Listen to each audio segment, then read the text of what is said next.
Dios estaba dando a Amós un mensaje de juicio que él iba a cumplir. No era una promesa vacía, sino que era una profecía donde Dios iba a cumplir ese juicio.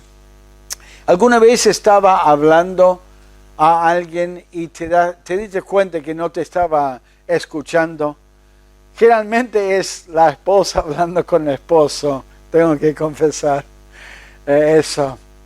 ¿Me estás escuchando? ¿Escuchaste lo que dije? O por ahí dice algo, una barbaridad. Y uno dice, sí, sí. Ah, sí, es cierto eso. ¿Qué dije? ¿Qué dijiste? Es fácil no prestar atención. Dios habló a través de Amós al pueblo y Dios le dio a Amós decir 3 veces esta frase en el versículo 1. Oíd esta palabra que he hablado. Capítulo 4, versículo 1 también. Oíd esta palabra, vacas de Basán. Capítulo 5. Oíd esta palabra que yo levanto para lamentación sobre vosotros, casa de Israel. En otras palabras, prestan mucha atención. Amós tenía un mensaje de Dios que no era una palabra de un hombre, sino una verdadera palabra de Dios, una palabra muy, muy seria de corrección, y ahora él va a explicar esa corrección para con el pueblo. Y comienza en versículo 1 y 2, hablando del juicio de Dios. Dios los va a juzgar. Y mire lo que él dice en versículo 3 de ese juicio. Hijos de Israel, contra toda la familia que hice subir de la tierra de Egipto. El juicio era contra toda la familia. Toda la familia incluía tanto Israel, los 10 tribus en el norte, como Judá y los 2 tribus en el sur. Si bien Judá era, digamos, un hijo o unos hijos más obedientes que Israel, y que Israel era continuamente rebelde y desobediente, también merecían disciplina. ¿Por qué? Porque Dios no tiene favoritos. ¿Viste la familia donde los padres tienen algún favorito?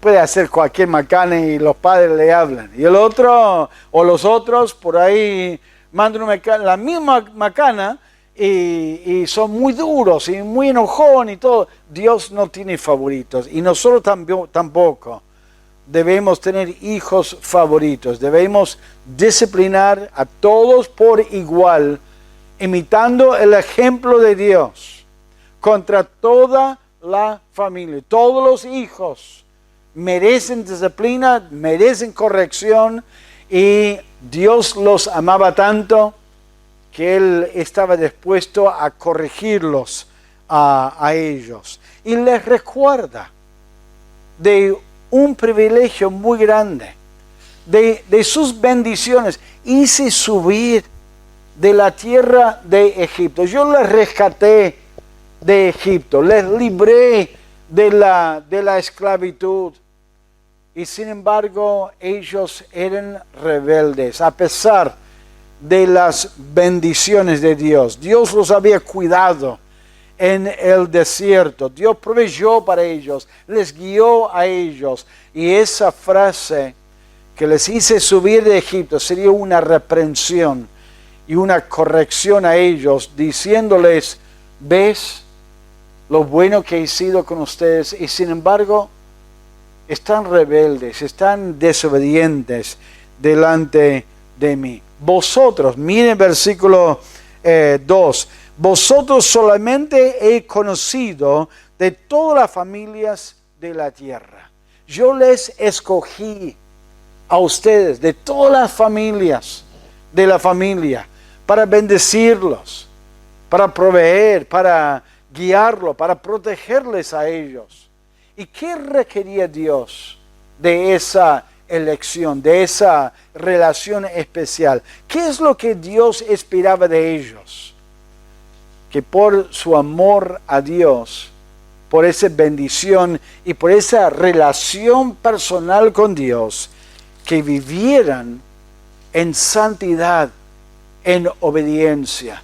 Y en vez de devolver el amor, en vez de reconocer el privilegio que ellos tenían, ellos lo ignoraron, lo menospreciaron, no lo dieron importancia, eran idólatras, se abusaban de los hermanos pobres que estaban entre ellos. ¿Qué es lo que Dios quiere de sus hijos hoy día? Dios quiere la santidad.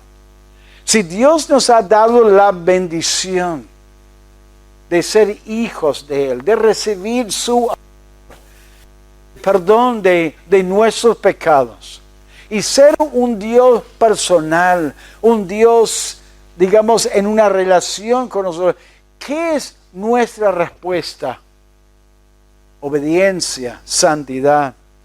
Mirad cuál amor nos ha dado el Padre, para que seamos llamados hijos de Dios. Por esto el mundo no nos conoce, porque no le conoció a Él. Amados, ahora somos hijos de Dios y aún no se ha manifestado lo que hemos de ser, pero sabemos que cuando Él se manifieste, seremos semejantes a Él, porque le veremos tal como Él es. Y todo aquel que tiene esta esperanza en Él se purifica a sí mismo, así como Él es puro. Y si nosotros, hermanos, no reconocemos la posición privilegiada que tenemos en Cristo, de ser su hijo y disfrutar de su amor, y si no respondemos con santidad, obediencia y humildad, podemos esperar una cosa: la disciplina del Señor. Y Dios no es un Dios enojón, no es un Dios impulsivo. ¿Viste el padre que cuando ve el hijo que está haciendo algo que está mal, actúa en la carne, se enoja? ¡Hey! ¿Qué haces? Se empieza a gritarle, a levantar la voz, por ahí le da una bofetada en la cabeza, o por ahí le agarra la oreja. ¿Qué haces? Y le tira la oreja. Eso es malo, eso es malo. Y gracias a Dios, nuestro Dios no es malo. Él está explicándoles por qué Él los tiene que disciplinar. ¿Por qué? Porque los ama y los está cuidando. Y está declarando lo que están haciendo que está mal. ¿Y qué es lo que está esperando? Está esperando que respondan con arrepentimiento. Dios es tan paciente y tan amoroso con nosotros. Y vemos el juicio de Dios. Y por eso Él dice en el versículo 2 al final: por tanto, os castigaré por todas vuestras maldades. Los amé, los saqué de Egipto. Soy su Dios, estoy proveyendo, cuidándolos. Y por eso, hermanos, y por eso, pueblo mío, que yo los escogí para que fueran mi pueblo y que disfruten de esas bendiciones y de mi poder. Por eso los tengo que castigar, los tengo que disciplinar, los tengo que corregir. ¿Pero por qué? Por sus maldades, su egoísmo, su orgullo, su actitud egoísta entre los hermanos. Ahora, en los versículos 3 al 8, vemos a Amós defendiendo su ministerio. defendiendo su ministerio delante de ellos. Y lo que vemos en versículo 1 y 2 es el juicio de Dios, la necesidad de juzgarlos. Y en versículo 3 al 8, el instrumento de Dios. El instrumento es Amós. Amós es un hombre muy sencillo. No era profeta, pero funcionaba como profeta. Era un campesino. Un hombre que vivía en el campo y de repente Dios le apareció y dijo a él subir y entregar ese mensaje a Dios. Y él, como buen hijo de Dios y buen creyente en Dios, le obedeció a Dios.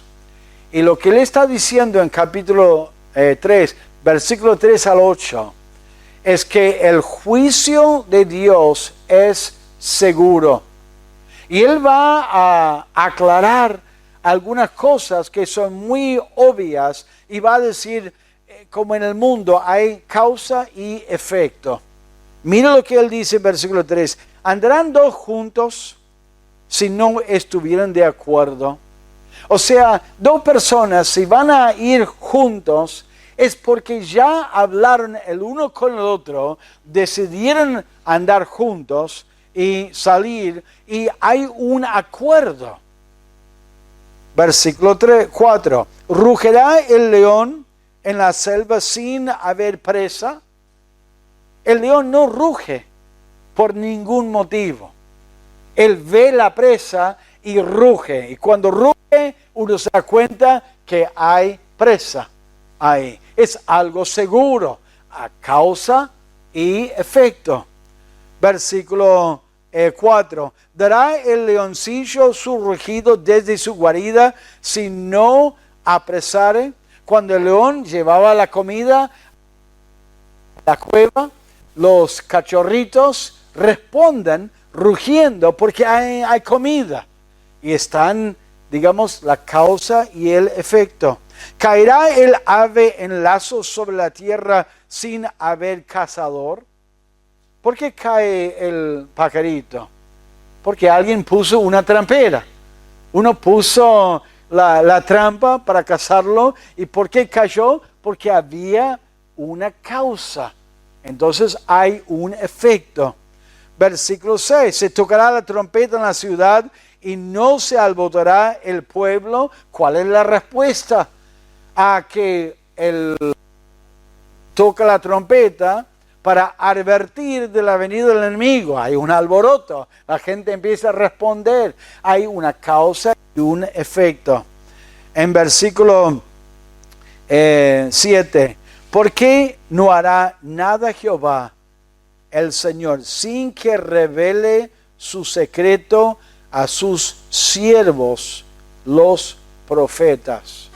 Lo que él está diciendo es, si tengo un mensaje de juicio y ese juicio sucede y que va a suceder, es porque Dios me ha dado este mensaje.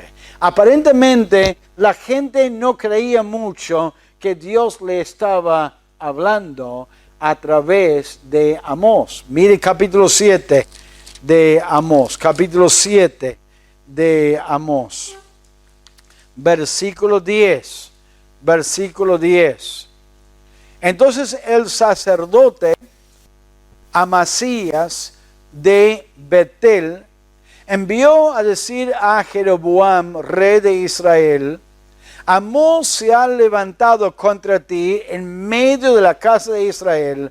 La tierra no puede sufrir todas sus palabras. Porque así ha dicho Amós: Jeroboam morirá a espada, e Israel será llevado de su tierra en cautiverio. Y Amasías dijo a Amós, vidente o profeta: vete, huye a tierra de Judá, y come allá tu pan, y profetiza allá.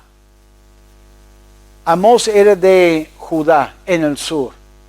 Jeroboam, y donde él estaba ministrando, estaba en el norte, en Israel. Y básicamente Amasías le dijo: Amós, cállate la boca, volvé a tu casa, molestar a los de la casa, comer pan en tu casa y deja de molestarnos a nosotros.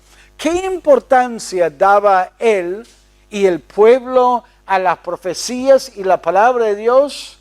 Cero importancia.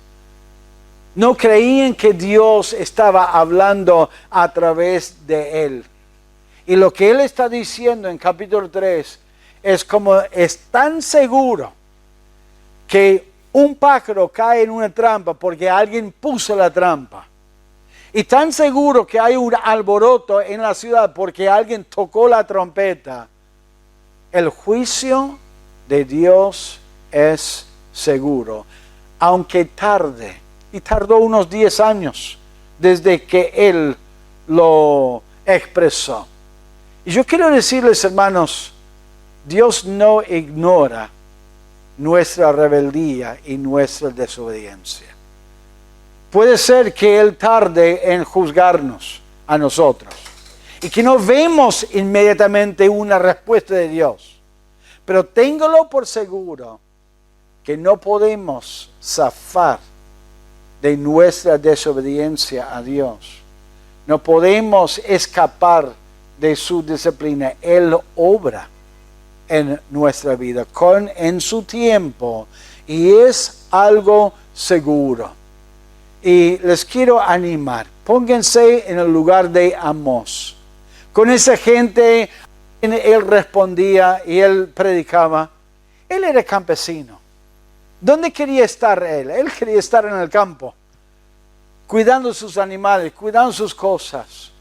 Él estaba siendo obediente a Dios, porque Dios lo llamó. Y en su sencillez, en su humildad, él fue y habló con un pueblo muy, muy rebelde. Qué irónico es la vida de algunos profetas. Jonás fue a Nínive, predicó la palabra de Dios y el pueblo se arrepintió. Tendría que haber sido contento. Oh, gracias a Dios, qué bueno, que mira, una ciudad entera, un avivamiento entero, qué bendición, qué bueno. Pero no estaba contento, estaba enojado porque quería la muerte de ellos. Y aquí Amós está predicando la palabra de Dios. Con toda la sinceridad, con todo el amor, con toda la paciencia. Y en vez de apreciarle a Amós, en vez de arrepentirse y clamar a Dios y pedir, por favor Dios, tenga misericordia, revierta ese juicio seguro que hemos visto vez tras vez en el pueblo. Él predicó y no le dieron bolilla, no le dieron importancia. Pero fue fiel, Amós, al llamado de Dios. Y predicó la palabra de Dios. Y comunicó la palabra de Dios. Y ministró la palabra de Dios. El instrumento de Dios. Él era humilde. Era obediente a Dios. Dios quiere usar instrumentos humildes. Su palabra es poderosa. No miren adentro a su debilidad. No miren al fruto, digamos, diciendo, bueno, Señor, no sirve para nada. No veo los resultados. Seamos fieles siempre al Señor, a ser guiados por Él. Y cuando Él nos habla, obedezcamos a Dios hasta que Cristo venga a buscar a su iglesia. Amós era fiel. Él explica a ellos que yo voy a hablar la palabra de Dios. Si Dios me da una palabra, yo voy a hablar. El profeta no habla por sí mismo.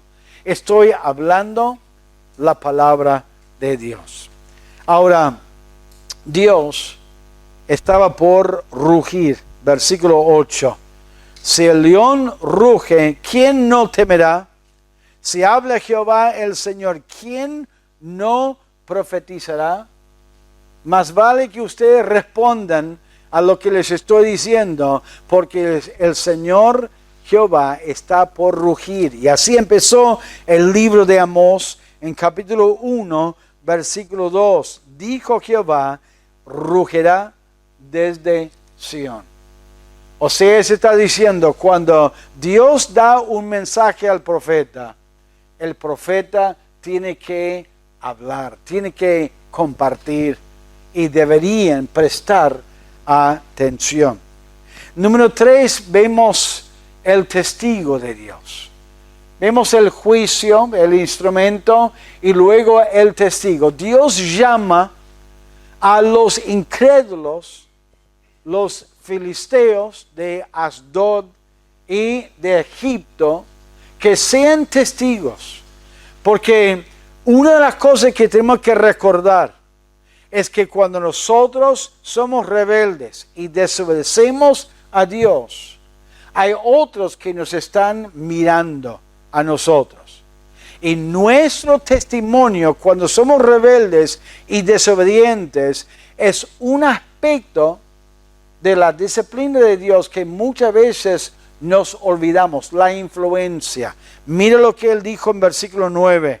Proclamad en los palacios de Asdod y en los palacios de la tierra de Egipto y decid, reuníos sobre los montes de Samaria y ved las muchas opresiones en medio de ella y las violencias cometidas en su medio. No saben hacer lo recto, dice Jehová, atesorando rapiña y despojo en sus palabras, en sus palacios, perdón. Está diciendo, miren Asdod, lo de Filisteo.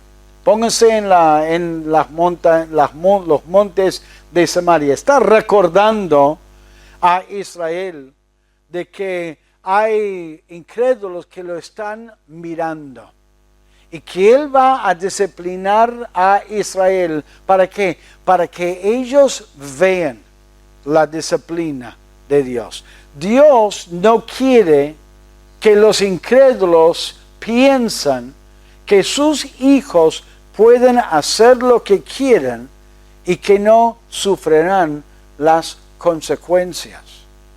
Aunque no nos damos cuenta, que no queremos darnos cuenta, la gente nos está mirando a nosotros. Y cuando somos desobedientes a Dios, somos un mal testimonio. Eso, en un sentido, influye la mano de Dios para que Él nos disciplina a nosotros. Qué tremendo pensar en el mal testimonio de Abraham. Él mintió 2 veces a 2 reyes incrédulos. Esos 2 reyes incrédulos, ¿cómo nos va a mentir? ¿Cómo me va a mentir? Por ahí acaso me quedaba a dormir con su esposa. ¿Y qué piensas? ¿Que somos todos malos o paganos? ¿Que no tenemos algún sentido de justicia? No. Qué mal testimonio. Dios tuvo que matar al hijo legítimo de David por su adulterio con Betsabé. ¿Y por qué lo mató? Hiciste blasfemar a los enemigos de Jehová. Los enemigos de Jehová comentaron, escuchaste del rey David, supuestamente el adorador de Jehová, ¿viste lo que él hizo? Y por hacerlos a ellos blasfemar, Dios le quitó la vida del bebé. ¿Para qué? Para que ellos sepan que Dios era un Dios de justicia y que no le cayó muy bien ese adulterio y no aprobaba. Y créanme, los incrédulos se dieron cuenta. Bueno, sí, cometió adulterio, hizo mal, pero su Dios le castigó porque le mató a su hijo. Y aquí Amós está convocando delante del pueblo que los filisteos, los egipcios, que vengan, que se pongan en los montes, porque van a ver la destrucción de Israel. No eran los filisteos que disciplinaron, que fueron los instrumentos, ni los de Egipto, sino eran los asirios que vieron. Y los vecinos iban a mirar y ver, Dios les está castigando por su desobediencia y por su rebeldía delante de él, el testigo de Dios. Amós decía, como hablando a los de Filisteo, ellos no saben hacer lo justo o lo correcto, no saben hacer lo recto delante de Dios. ¡Qué reprensión!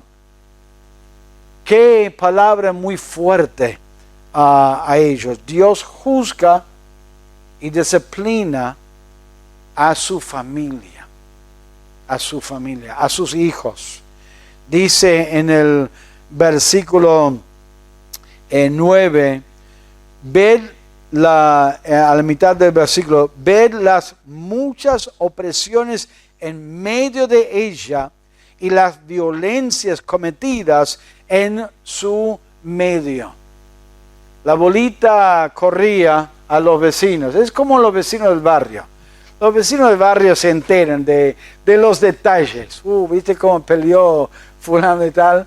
¿Viste cómo el hijo de fulano de tal, esto, que es el otro? Bueno, ellos vieron cómo los judíos se manejaban y la violencia, el rapiño, el abuso, la maldad entre el pueblo, y era un muy, muy mal testimonio. ¿Se da cuenta cuando desobedecemos a Dios que somos un mal testimonio delante de Dios? Que hay algunos ojos siempre mirando. Quizás son los ojitos de nuestros hijos. Quizás son los ojos de nuestros compañeros o nuestros familiares que están ahí cerca. Están observando, están percibiendo, están notando, estos evangélicos, mire la boca que tiene, qué sucio. Esto te enseñan en la iglesia que hable de esta manera. Uno miente, uno actúa mal. Entonces Dios responde con disciplina. ¿Por qué? Porque al que ama, corrige. Él no quiere que vivamos en maldad, en engaño, con enojo, diciendo y hablando cosas que no debemos hablar. ¿Por qué? Porque hay gente mirando a nosotros. Y lo último es el anuncio de Dios. Dios anuncia el juicio en los versículos 11 al 15. Y en este anuncio Él aclara, digamos, que los enemigos van a venir y van a destruirlos por todo, por su maldad. Versículo 11. Por tanto, por esta maldad, Jehová el Señor, esta maldad que están observando, la rapiña, el despojo, por tanto, Jehová el Señor ha dicho así: un enemigo vendrá por todos lados de la tierra y derribará tu fortaleza y tus palacios serán saqueados. Así ha dicho Jehová, de la manera que el pastor libra de la boca del león 2 piernas o la punta de una oreja, así escaparán los hijos de Israel que moran en Samaria, en el rincón de una cama y al lado de un lecho. Oíd y testificar contra la casa de Jacob, ha dicho Jehová, Dios de los ejércitos, que el día que castigue las rebeliones de Israel, castigaré también los altares de Betel, y serán cortados los cuernos del altar y caerán a tierra. Y heriré la casa de invierno con la casa de verano, y las casas de marfil perecerán, y muchas casas serán arruinadas, dice Jehová. Él había mencionado rapiña. Había una violencia entre el pueblo de Dios, especialmente entre los ricachones, los que tenían riqueza. Abusaban, y lo vamos a ver más adelante, de la gente más pobre, que les pedían préstamos, que exigían intereses exorbitantes y que los oprimían y los trataban muy mal. Parece los tiempos nuestros, ¿no es cierto? La actitud. Pero esto pasaba dentro del pueblo de Dios. No era el pueblo de Dios con el mundo, sino hermanos con otros hermanos. Eso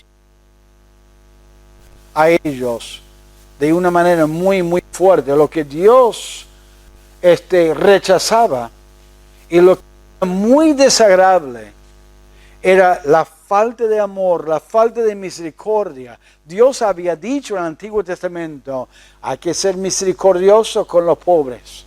Hay que ser muy comprensivo y paciente con los más débiles del pueblo. Hay que tener amor, hay que tener paciencia. Y ellos no lo respetan. Estaban poseídos por el materialismo. Y tenían, como dice en versículo 15, su casa de invierno, su casa de verano, casas de marfil. Aparentemente eran casas muy, muy lujosas. ¿Y de dónde sacaban esa plata? De sus hermanos pobres.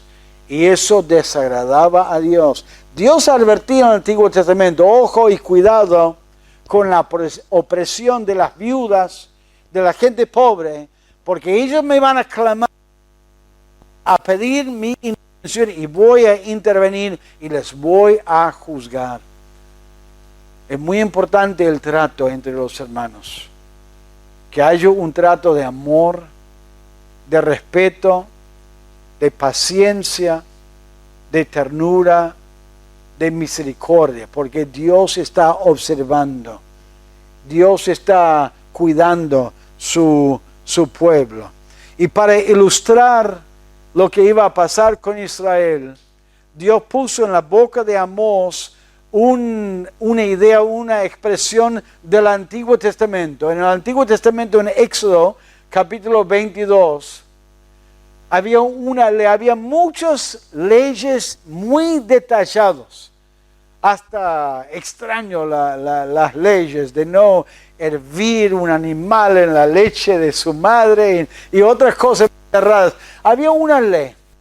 Si un hombre tenía ovejas y pedía a un pastor que lo cuidara, si el pastor de ovejas decía que un animal destrozó a una oveja, que para comprobarlo y para evitar la estafa y el engaño y el robo, el pastor de ovejas tenía que juntar algunos pedacitos del animal, una oreja, alguna parte de su cuerpo, para comprobar que había muerto y que un animal lo había destrozado.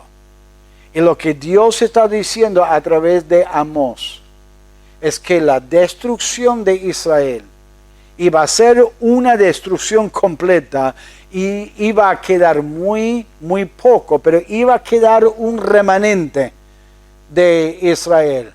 Y es interesante que muchos de Israel por los asirios eran matados, muertos. Muchos eran llevados en cautiverio. Pero ¿sabe lo que Asiria hizo? Trajeron unos extranjeros para habitar la tierra. Y pueden leerlo en 2 Reyes, capítulo 17. Y se mezclaron con algunos pocos judíos que habían quedado en la tierra. Y de esos descendientes nacieron los samaritanos.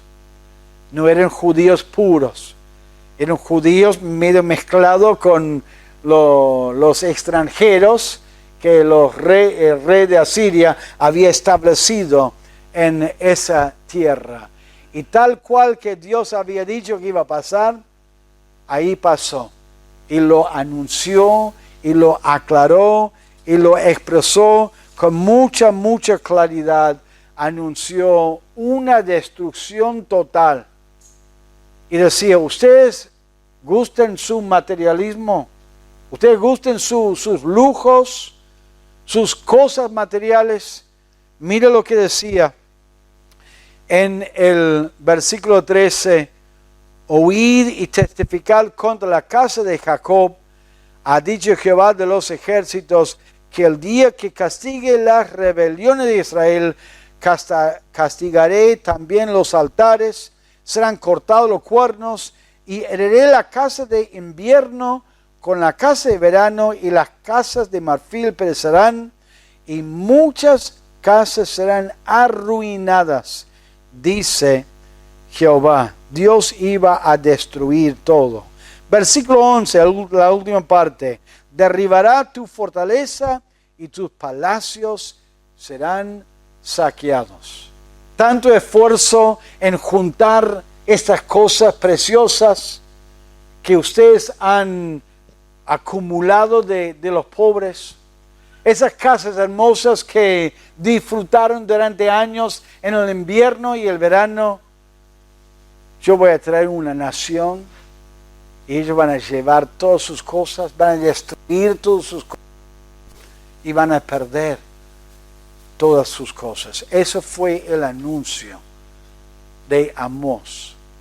Y Dios los instruye acerca de la disciplina, la corrección, y les habla a ellos de esa disciplina y destrucción, explicando su corrección, el juicio de Dios. Dios va a castigar por sus maldades a toda su familia, tanto los del norte, los del sur. Es muy diferente el tiempo, muy diferente lo que han hecho, pero Dios les va a tratar a ellos. Y que el instrumento era un instrumento sencillo, un profeta que no era profeta, un hombre humilde que debería estar en el campo en vez de enfrentar a esa gente, pero que era fiel a recibir el mensaje y transmitir el mensaje, esperando en Dios. Y vemos el testigo. Los incrédulos que están observando el pueblo, que saben de los abusos, que saben del rapino, de la violencia, de la maldad, ellos van a ver a otra nación, el instrumento de Dios, venir y saquear y destruir a todos, porque Dios lo había anunciado. ¿Cómo está obrando Dios en su vida? ¿Cómo estás actuando en tu vida? ¿Estás buscando la santidad? ¿Estás buscando la obediencia a Dios? ¿Estás tratando esas áreas en su vida de rebeldía, de desobediencia? Yo sé que algunos están luchando y estamos orando los unos por los otros. Y en un sentido, yo creo que podemos decir con confianza, y vamos a ser honestos, todos luchamos en algunas áreas en nuestra vida. Resistamos la tentación de ceder pensando que podemos zafar, pensando que podemos hacer lo que queremos y sin sufrir las consecuencias. Dios no quiere que vivamos en desobediencia y en rebeldía. Él quiere que su familia viva en santidad y en obediencia a Él. Entonces, Él tiene sus instrumentos que Él puede usar en nuestra vida. Y aún quiere que nosotros seamos usados por Él a exhortar y ayudar y corregir el uno al otro. Y que estemos atentos a su voz y a nuestro testimonio, que nos están mirando.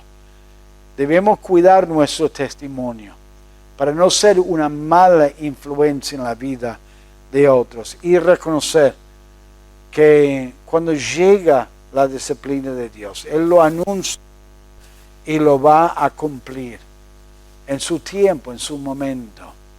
10 años después de que Amós dio esta palabra, Dios mandó a los asirios y fue seguro su profecía y se cumplió. ¿Por qué? Porque no se arrepintieron. La manera de evitar la disciplina es admitirlo y confesarlo. Si confesamos nuestros pecados, Él es fiel y justo para perdonar nuestro pecado y limpiarnos de toda maldad.